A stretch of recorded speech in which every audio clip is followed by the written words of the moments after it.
Hello everyone, welcome to my channel. இன்னைக்கு நாம standard 9 chapter 1ல இருக்கிற எக்ஸாம்பிள் 1.24 வந்து பார்க்க போறோம். என்ன கொடுத்திருக்காங்க? PQR ன்னு மூணு செட் வந்து கொடுத்திருக்காங்க. அதுல Pயும் Qவும் செட் பில்டர் ஃபார்ம்ல கொடுத்திருக்காங்க. R வந்து ரோஸ்டர் ஃபார்ம்ல கொடுத்திருக்காங்க. என்ன வெரிஃபை பண்ண சொல்லியிருக்காங்கன்னா டிமார்கன் லா ஆஃப் செட் டிஃபரன்ஸை வந்து அதில் செகண்ட் ஃபார்முலாவை வெரிஃபை பண்ண சொல்லியிருக்காங்க. ஃபார்முலாவை அவங்களே கொடுத்துட்டாங்க. இதில் வந்து PQ ரெண்டையுமே வந்து நான் இங்கே செட் பில்டர் ஃபார்மில் கொடுத்துருக்காங்க. செட் பில்டர் ஃபார்மை நான் இப்போ ரோஸ்டர் ஃபார்மை சேஞ்ச் பண்ணி ஆகணும். அதனால் சொல்யூஷன் எழுதிக்கிறேன். பிங்கிற செட் பில்டர் ஃபார்மை நான் இப்போ ரோஸ்டருக்கு வந்து சேஞ்ச் பண்ண சொல்ல போகிறேன். என்ன பண்ணுறோம்னா பிங்கிற செட்டில் x such that x belongs to டபிள்யூன்னு கொடுத்துருக்காங்க. டபிள்யூங்கிறப்ப அது வந்து one of the whole number. அடுத்து x is greater than 0 and less than 10ன்னு கொடுத்துருக்காங்க.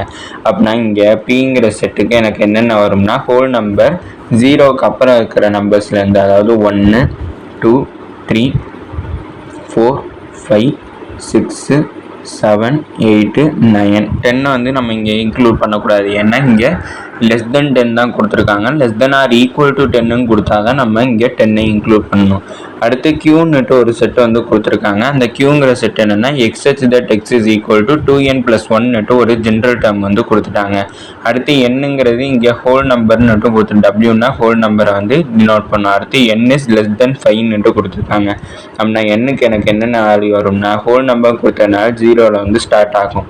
அப்படின்னா 0, 1 2 3 4 5 வந்து இன்க்ளூட் பண்ணக்கூடாது. அதனால் 4ஓட நிப்பாட்டிக்கிறேன். அடுத்து எனக்கு எக்ஸுக்கு வந்து ஒரு ஜென்ரல் டேர்ம் வந்து கொடுத்துருந்தாங்க 2n+1. அதை நான் எடுத்து எழுதிக்கிட்டேன். இப்போ அதில் எண்ணுக்கு பதிலாக ஒவ்வொரு வேல்யூவாக சப்ஸ்டியூட் பண்ணுறேன். அப்படின்னா எனக்கு எண்ணுக்கு பதிலாக 0 கொடுத்தேன்னா 2 × 0 0 + 1 வந்து எனக்கு 1ன்னு வந்துருக்கும். அடுத்து எண்ணுக்கு பதிலாக 1 கொடுக்குறேன். அப்படின்னா 2 × 1 2 × 1 + 1 அப்படின்னா 2 × 1 வந்து எனக்கு 2 2 + 1 வந்து எனக்கு 3ன்ட்டு கிடச்சிருக்கும். அடுத்து 2 × 2 + 1 2 × 2 வந்து 4 4 + 1 வந்து எனக்கு 5 கிடச்சிருக்கு. அடுத்து 2 × 3 + 1 2 × 3 வந்து எனக்கு 6 6 + 1 வந்து எனக்கு 7 கிடச்சிருக்கு. அடுத்து 2 × 4 வந்து 8 8 + 1 வந்து எனக்கு 9 கிடச்சிருக்கு.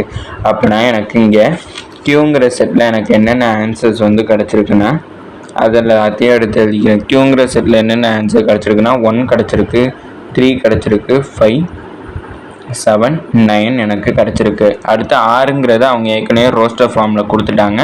அடுத்தடுத்து நம்ம இப்போ வெரிஃபை தான் பண்ண போகிறோம். இப்போ நான் எல்ஹெச்எஸ் வந்து ப்ரூவ் பண்ண போகிறேன். அதில் என்ன கொடுத்துருக்காங்கன்னா P - Q இன்டர்செக்ஷன் Rன்னு கொடுத்துருக்காங்க. அப்படின்னா நான் ஃபஸ்ட்டு ப்ராக்கெட்டில் இருக்கிறது தான் வந்து கன்சிடர் பண்ணுறேன். அப்படின்னா Q இன்டர்செக்ஷன் R தான் வந்து நான் முதல்ல பண்ண போகிறேன். Qங்கிற செட்டில் இருக்கிற எலமெண்ட்ஸ் எடுத்து எழுதிக்கிறேன்.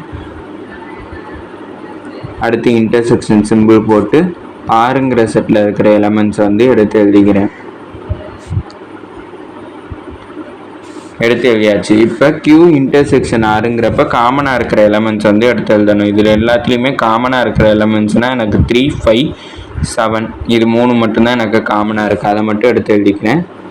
3 5 7. அடுத்து என்னதுன்னா P - Q இன்டர்செக்ஷன் R வந்து நம்ம கண்டுபிடிக்கணும். Pங்கிற செட்டை நான் முதல்ல எடுத்து எழுதிக்கிறேன். 1 2 3 4 5 6 7 8 9 மைனஸ் வந்து மைனஸ் சிம்பிள் போட்டேன். Q இன்டர்செக்ஷன் Rல நம்ம ஏற்கனவே கண்டுபிடிச்சிருக்கோம் 3 5 7. அதை நான் எடுத்து எழுதிக்கிறேன். இதை மாதிரி நம்ம டிஃபரன்ஸ்க்கு வந்து கண்டுபிடிக்க போகிறோம்னாலே காமனாக இருக்கிற எலமெண்ட்ஸை வந்து கேன்சல் பண்ணணும். காமனாக இருக்கிற எலமெண்ட்ஸ்னால் 3 வந்து எனக்கு காமனாக இருக்குது, கேன்சல் பண்ணிட்டேன். 5 காமனாக இருக்குது, கேன்சல் பண்ணிட்டேன். 7ம் காமனாக இருக்குது, கேன்சல் பண்ணிட்டேன். P - Q இன்டர்செக்ஷன் Rங்கிறப்ப P தான் எனக்கு ஃபஸ்ட்டு இருக்குது. அதனால் ஃபஸ்ட்டு ப்ரிஃபரன்ஸ் வந்து Pக்கு தான் கொடுக்கணும். அப்படின்னா Pயில் மீதி இருக்கிற எலமெண்ட்ஸ் வந்து எடுத்து எழுதிக்கிறேன். 1 2 4 6 8 9. இதான் வந்து எனக்கு எல்ஹெச்எஸோட ஆன்சர். இதை நான் வந்து 1ன்னு கன்சிடர் பண்ணிக்கிறேன். அடுத்தது ஆர்ஹெச்எஸில் வந்து என்ன கொடுத்துருக்காங்கன்னா P - Q union P - R. First இதில் ஃபஸ்ட்டு ப்ராக்கெட் வந்து என்னென்னா P - Q. அதனால் P - Q ஃபஸ்ட்டு பண்ணிக்கிறேன். Pயில் இருக்கிற எலமெண்ட்ஸையும் வந்து எடுத்து எழுதிக்கிறேன்.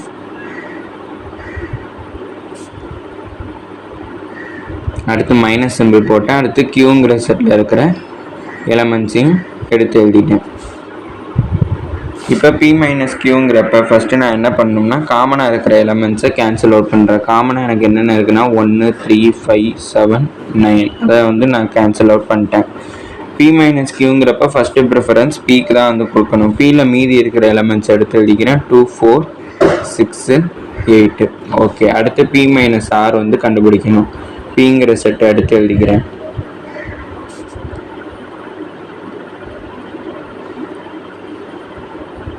மைனஸ் ஆறுங்கிற செட்டில் இருக்கிற எலமெண்ட்ஸை அடுத்ததாக எடுத்து எழுதிக்கிறேன். இப்போ மைனஸுங்கிறப்ப காமனாக இருக்கிற எலமெண்ட்ஸை கேன்சல் அவுட் பண்ணணும். 2 3 5 7 கேன்சல் அவுட் பண்ணிக்கிறேன். 2 3 5 7.